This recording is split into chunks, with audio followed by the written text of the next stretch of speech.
सभी को नमस्कार। प्रकाशित संवाद भाग 2 में अगला अंक है मनस्वस्थता और अखंड समाज। अभी तक मानव जीव चेतना में जिया है। जीव चेतना में जीते हुए भी मानव ने जीवों से ज़्यादा अच्छा जीने का प्रयास किया। उसी क्रम में मानव ने आहार, आवास, अलंकार, दूर श्रवण, दूरगमन और दूरदर्शन संबंधी वस्तुओं का इंतजाम कर लिया। मानव की परिभाषा है मनाकार को साकार करने वाला और मनस्वस्थता को प्रमाणित करने वाला। मनाकार को साकार करने में मानव सफल हो गया। मनस्वस्थता को प्रमाणित करने में मानव सफल नहीं हो पाया। मनस्वस्थता को प्रमाणित करने के लिए अथक प्रयास जरूर किए। योग से, अभ्यास से, समाधि से प्रयत्न कर कर के हम थक चुके हैं, छत विछत हो चुके हैं। किंतु मनस्वस्थता को प्रमाणित करने में हम सर्वथा असफल रहे। मनस्वस्थता को हम कैसे उपलब्ध हो सकते हैं, उसका हम यहाँ जिक्र करना चाहते हैं। वह एक सूचना ही होगी। उसके बाद अध्ययन करना, समझना अपने बलबूते पर ही होगा। अध्ययन करने के लिए मध्यस्थ दर्शन का पूरा साहित्य उपलब्ध है। मानव परंपरा में 2 लक्ष्य हैं, मानव लक्ष्य और जीवन लक्ष्य। मानव लक्ष्य और जीवन लक्ष्य दोनों प्रमाणित होना है। इसमें मैंने जो अध्ययन किया, समझा, जिया और प्रमाणित किया वह है मानव लक्ष्य प्रमाणित होता है तो जीवन लक्ष्य भी प्रमाणित होता है। दूसरे जीवन लक्ष्य पूरा होता है तो मानव लक्ष्य भी पूरा होता है। जीवन सुख, शांति, संतोष और आनंद को अनुभव करना चाहता है। यही जीवन लक्ष्य है। अध्ययन द्वारा अस्तित्व को समझने से, जीवन को समझने से, मानवीयतापूर्ण आचरण को समझने से समाधान होता है। समाधान से सुख होता है। समाधान मानव लक्ष्य है। समाधान, समृद्धि, अभय और अस्तित्व मानव लक्ष्य है। जीवन को ज्ञान अवस्था की इकाई के रूप में मैंने पहचाना। मानव को ज्ञान अवस्था की इकाई के रूप में मैंने पहचाना। ज्ञान को भी मैंने पहचाना। ज्ञान यदि मानव को होता है तो संज्ञानीयता में संवेदनाएं नियंत्रित होती हैं। मानव अभी तक शब्द, स्पर्श, रूप, रस, गंध इंद्रियों को तृप्ति देने के लिए सकल कुकर्म कर दिया। सभी अपराधों को वैध मान लिया। उसके बाद भी संवेदनाओं में तृप्ति की निरंतरता नहीं मिली। संज्ञानीयता में संवेदनाएं नियंत्रित होती हैं, यह मैंने देखा है, जिया है और उसको प्रमाणित किया है। हर व्यक्ति मूलतः संयत रहना चाहता है। बच्चे से बूढ़े तक आप अध्ययन करें तो आप पाएंगे हर व्यक्ति में कहीं न कहीं संयमता की अपेक्षा बनी हुई है।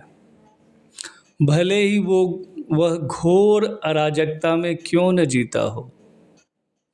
कुख्यात डाकुओं से लेकर झूठखोरों, सभी प्रकार के कुकर्म करने वाले लोगों के साथ संभाषण करके मैंने इस अंतिम निष्कर्ष पर पहुंचा हूँ। सज्जनों में तो संयमता की अपेक्षा है ही। अभी तक संयमता की निश्चित विधि, निश्चित प्रक्रिया, निश्चित पहचान, निश्चित मूल्यांकन और उसका सम्मान हम नहीं कर पाए थे। संयमता को पाना जरूरी है। समाज की संपूर्ण संरचना संवेदनाएं नियंत्रित रहने या अनियंत्रित रहने पर निर्भर है। यदि हम संयमता को पहचानते हैं, समझते हैं, जीते हैं, उसमें पारंगत होते हैं, तब हम अखंड समाज और सार्वभौम व्यवस्था को सोचने योग्य होते हैं। उससे पहले एक भी आदमी अखंड समाज सार्वभौम व्यवस्था को नहीं सोच पाएगा। ये आप मुझसे लिखवा लो। यदि इस बात से आप सहमत हैं तो संज्ञानीयता में पारंगत होने की आपकी इच्छा बलवती होती है। सभी मानवों में मानवत्व नाम की एक चीज है जो सोया रहता है, उसको जगाने की जरूरत है। जो भूला रहता है उसको स्मरण दिलाने की जरूरत है। जो समझा नहीं रहता है उसको समझाने की जरूरत है।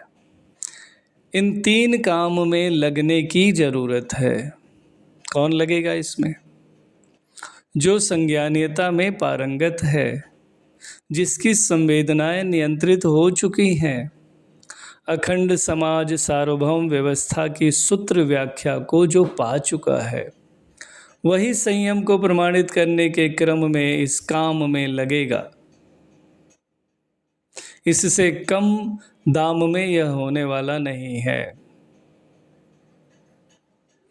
योग विधि से, अभ्यास विधि से हम बहुत सोचे हैं, कहे हैं, उसमें यह आशय तो व्यक्त होता है, किंतु वह प्रमाण में होना, परंपरा में होना और जीना, इस जगह में हम आए नहीं। इन जगहों पर आने की आवश्यकता है। क्यों आवश्यकता है? इसका यही उत्तर है,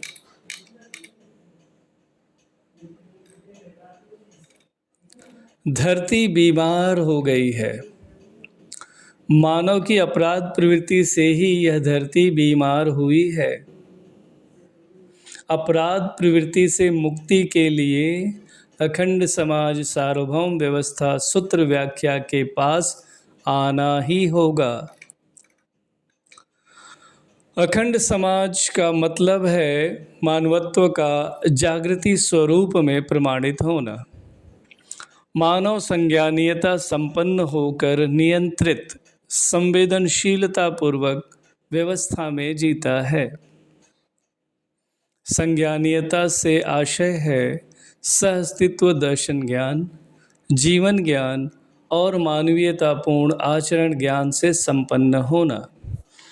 ज्ञान से विवेक आता है, जो है शरीर का नश्वरत्व, शरीर का नश्वरत्व, जीवन का अमरत्व और व्यवहार के नियम।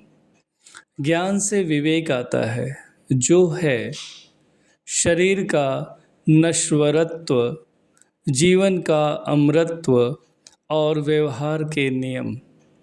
उसके बाद विज्ञान के पास आते हैं मानव लक्ष्य, अर्थात समाधान, समृद्धि, अभय, सहअस्तित्व, और जीवन लक्ष्य अर्थात सुख, शांति, संतोष, आनंद के लिए दिशा निर्धारित करना विज्ञान है। कालवादी, क्रियावादी और निर्णयवादी ज्ञान। जीवन विद्या राष्ट्रीय सम्मेलन 2006 कानपुर।